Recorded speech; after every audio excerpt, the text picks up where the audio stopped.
Alors cette semaine, nous nous intéressons à l'élevage des abeilles ou l'apiculture.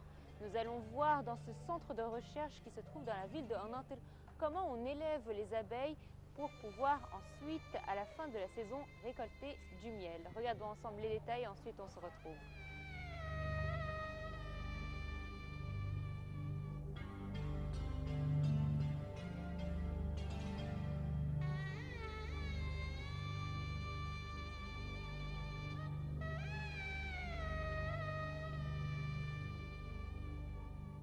حشرة النحل التي كرمها الله سبحانه وتعالى في القرآن فذكر فيها آيات بسم الله الرحمن L'abeille, je vous le الرحيم. rappelle, Dieu l'a privilégiée en lui consacrant la sourate 16, et Dieu a dit d'elle dans le Saint-Coran, « Et voilà ce que ton Seigneur révéla aux abeilles, prenez des demeures dans les montagnes, les arbres et les treillages que les hommes font, puis mangez de toute espèce de fruits et suivez les sentiers de votre Seigneur, rendus faciles pour vous.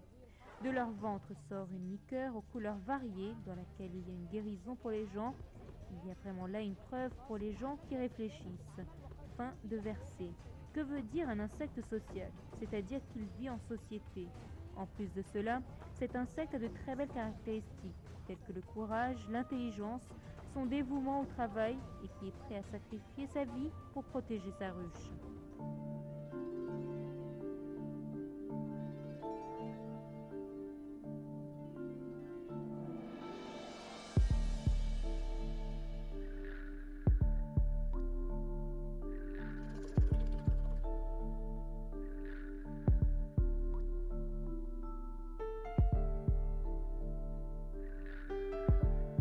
مملكة النحل زي ما قلنا إن النحل من الحشرات الاجتماعية اللي تعيش في مجتمع والمجتمع منظم جدا.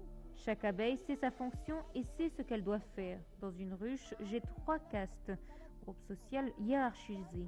J'ai tout d'abord la reine, il n'y en a qu'une dans la ruche. C'est l'unique femelle fertile et fécondée du groupe. Puis il y a les ouvrières. On en compte environ un bon millier dans la ruche. Et enfin, nous avons les mâles dont le seul rôle connu est la fécondation des futures reines. الملكات والشغالات والغير مخصب لإنتاج الذكور. يعني إذا وظيفة الملكة هي وضع البيض فقط.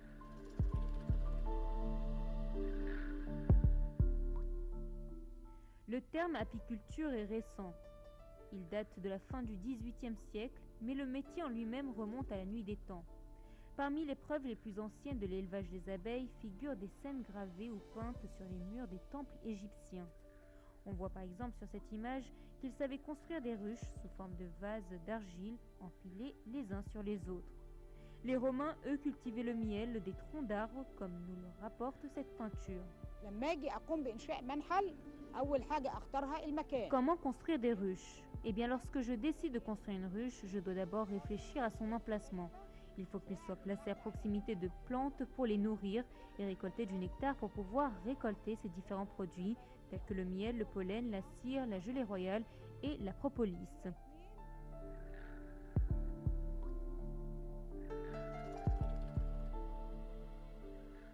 Voilà, un mois plus tard, nous sommes revenus au centre de recherche pour voir comment on peut récolter du miel après, bien évidemment, avoir passé toutes les étapes que vous avez pu voir en image il y a quelques instants. Regardons ensemble avec ces chercheurs comment on peut récolter le miel. Regardons tout de suite. المراحل اللي بتتم أول حاجة إحنا بنقوم بتحديد الخلايا. Tout d'abord, on doit fixer ou sélectionner les ruches dont nous allons tirer les cadres de cire qui, eux, seront sélectionnés selon la quantité de miel que les abeilles auront produit. La ruche en cette période contient environ 6 kg de miel. وبعدين بنبدأ تجمع في صناديق وتنقل باستخدام بقى ترابيزات قشط.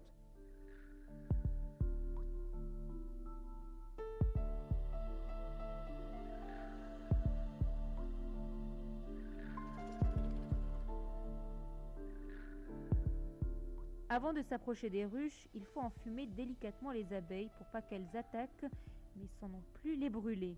Ensuite, les apiculteurs prélèvent délicatement chaque cadre et brossent doucement pour s'assurer que la reine et les ouvrières redescendent bien dans la ruche. Les cadres sont ensuite transportés jusqu'à la miellerie. Ici, on récupère le miel. L'apiculteur place les cadres dans un extracteur. Celui-ci utilise exclusivement la force centrifuge pour vider les alvéoles de leur contenu. Le miel coule ensuite doucement vers le fond de la cuve. C'est la deuxième étape de filtration. On amène le miel qui a été prélevé des cadres puis qu'on a retiré la cile. On le dépose sur du linon pour le filtrer une deuxième fois. Ici, il repose environ une semaine pour que les impuretés remontent sur la surface. Puis ensuite, on le verse dans des pots et de préférence en verre. Comme vous pouvez le voir, la couleur du miel dépend de la source végétale qu'on aura utilisée dès le départ.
Notre sujet portera sur un des insectes dits sociaux et dont nous en tirons beaucoup de bienfaits, c'est l'abeille. L'abeille, je vous le rappelle, Dieu l'a privilégiée en lui consacrant une sourate, la numéro 16, et que Dieu a dit dans le Saint-Coran « Et voilà ce que ton Seigneur révéla aux abeilles, prenez des demeures dans les montagnes, les arbres et les treillages que les hommes font, puis mangez de toute espèce de fruits, et suivez les sentiers de votre Seigneur, rendus faciles pour vous. De leur ventre sort une liqueur aux couleurs variées dans laquelle il y a une guérison pour les gens. Il y a vraiment là une preuve pour les gens qui réfléchissent. » Fin du verset. Que veut dire un insecte social? C'est-à-dire qu'il vit en société. En plus de cela, cet insecte a de très belles caractéristiques telles que le courage, l'intelligence, son dévouement au travail et qui est prêt à sacrifier sa vie pour protéger sa ruche. Cet insecte est le seul au monde à pouvoir produire du miel. Dieu a créé cet insecte pour lui révéler la manière de récolter des ressources alimentaires, le nectar des plantes, pour que nous, êtres humains, puissions l'utiliser dans notre alimentation ou bien pour notre guérison. D'ailleurs, durant les derniers siècles, les chercheurs se sont concentrés sur le sujet et ont découvert à quel point le miel pouvait guérir de plusieurs maladies. Plusieurs centres se sont spécialisés dans ce domaine et en médecine spécialisée à travers le monde entier depuis le XVIIe siècle dans les pays de l'Asie de l'Est. En Égypte, on a commencé à s'intéresser à ce domaine, et ceci dans différents secteurs, dans des centres